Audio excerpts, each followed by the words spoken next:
दिल्ली के सदर बाजार फेडरेशन चेयरमैन और नेशनल अकाली दल प्रेसिडेंट परमजीत सिंह पम्मा ने शहीद आजम भगत सिंह, राजगुरु और सुखदेव के बलिदान दिवस पर किया शत शत नमन। दिल्ली प्रदेश कांग्रेस कमेटी के अध्यक्ष चौधरी अनिल कुमार ने कहा कि तीनों दिल्ली नगर निगम को पर्याप्त फंड की जरूरत है, एकीकरण की नहीं।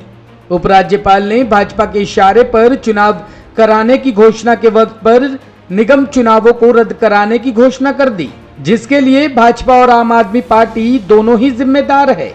उन्होंने कहा कि निगमों के एकीकरण के लिए ये बहाना है कि आर्थिक संकट सुधारने, नुकसान को पूरा करने और व्यवस्थित प्रशासन चलाने के लिए निगमों को एक किया जा रहा है। पूरी तरह से दिल्ली वासियों के साथ धोखा है, जबकि सच्चाई ये है कि अपनी हार के डर से आपसी मिलीभगत करके दोनों पार्टियों ने आपस में सामंजस्य स्थापित करके निगम चुनाव रद्द करवाए हैं। भाजपा प्रदेश अध्यक्ष का विरोधाभास बयान इसको उजागर करता है। आगे सुनिए और क्या कुछ बोले चौधरी अनिल कुमार। दिल्ली में तीनों नगर निगम के विलय के बिल को केंद्रीय कैबिनेट ने मंजूरी दी है। इसमें क्या सुधार की गुंजाइश आपको दिखते हैं? सरकार के क्या तर्क इस मसौदे में हो सकता है? देखिए, जिस तरह से सरकार तर्क दे रही है कि आर्थिक यानी कि फंड की कमी की वजह से एकीकरण किया जा रहा है, ये फंड की वजह से नहीं है। यदि फंड का इशू है तो मुझे बताएं कि किस तरह से एकीकरण करके फंड की कमी को पूरा किया जा सकता है। सवाल इस बात का है कि जिस समय मसौदा पेश किया गया, जिस समय निर्णय लिया गया, उस समय बिल्कुल दिल्ली नगर निगम के चुनाव होने तय थे। लास्ट मोमेंट पे घोषणा कर देना, रोक देना, कहीं ना कहीं अपनी हार का डर ये दिखाता है। इसीलिए इस चुनाव को टालने की कोशिश और साजिश की गई है। इसमें दिल्ली सरकार भी उतनी भागीदार है जितनी भाजपा, क्योंकि दोनों सरकारों को नगर निगम को आर्थिक तौर पर मदद देनी थी। नगर निगम को फंड चाहिए, एकीकरण नहीं चाहिए। एकीकरण करके सवाल ये उठता है, जो कांग्रेस ने जब ये डिसीजन लिया था उस समय सरकार को जनता के बीच में पहुंचाना था। याद होगा, उस समय भागीदारी के तहत जनता और कर्मचारियों में, शासन में एक समन्वय बैठाया जाता था। लोग अपने सुझाव देते थे और जनता के बीच में सरकार पहुंचती थी। सोच ये थी कि बेहतर प्रशासन जनता को मिले, जनता तक सरकार पहुंचे। लेकिन एकीकरण करके ये क्या दर्शाना चाहते हैं? जिस तरह से इसमें कहा जा रहा है कि आर्थिक नुकसान की वजह से एकीकरण किया गया, तो मुझे नहीं लगता। तीनों नगर निगम को फंड चाहिए था, एकीकरण नहीं चाहिए।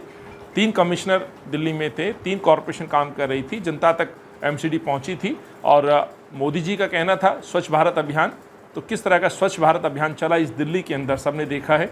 तो नीयत सही नहीं है। बेसिकली चुनाव को टालना था, हार को टालना था, जिसकी वजह से इनको मजबूर होना पड़ा कि एकीकरण का एक मसौदा पेश किया गया। लेकिन सर, जब आपकी सरकार थी तो एमसीडी को छोटे छोटे निकाय में बांटा गया ताकि जनता तक एमसीडी पहुंच पाए। लेकिन आम आदमी पार्टी का भी यही आरोप है कि हार के डर से बीजेपी ऐसा कर रही है। बीजेपी का तर्क है रेवेन्यू कलेक्शन समेत पारदर्शी गवर्नेंस, अकाउंटेबिलिटी फिक्स हो, जो रेवेन्यू कलेक्शन है वो किसी क्षेत्र में ज़्यादा, किसी क्षेत्र में कम है, वो समावेशी हो, समानता उसमें हो। इन तर्कों से आप कितने सहमत हैं? देखिए, वही हम कह रहे हैं कि 3 कॉरपोरेशन बनाने का मकसद क्या था कि बेहतर प्रशासन दिल्ली को देना, ट्रांसपेरेंसी के तहत सरकार को जनता तक पहुंचाना। ये सोच थी कांग्रेस पार्टी की, इसलिए 3 कॉरपोरेशन बनाई गई थी कि बेहतर दिल्ली, बेहतर सुविधाएं, बेहतर सफाई हो। ये एक सोच के साथ थे। आप बताइए ना, एक मसौदा पेश करना है एक कॉरपोरेशन के साथ, और कहा जा रहा है आर्थिक स्थिति ठीक नहीं है, तो कैसे एक करके आर्थिक स्थिति ठीक करेंगे? यदि ये प्रश्न है तो मैं कहना चाहता हूँ, फिर आप एनडीएमसी को अलग क्यों कर रहे हैं? आर्थिक तौर पर देश की राजधानी दिल्ली में यदि एनडीएमसी काम करती है, इस एनडीएमसी में दिल्ली का हर नागरिक वहाँ जाता है, एनडीएमसी एरिया में जाता है, वहाँ चाहे वो खाना खाने जाता है, दूसरी तरह से जाता है, टैक्स पेयर का पैसा वहाँ पे भी है, तो फिर एनडीएमसी को भी मर्ज कर दीजिए। आपकी नीयत सही नहीं है। आप पूरी तरह से चुनाव को टालना चाहते थे और आपने वो किया है। यदि समय को आप देखें, टाइमिंग को देखें, तो उसी वक्त क्यों? एनएन ब्यूरो के लिए दिल्ली से जगजीत सिंह की रिपोर्ट।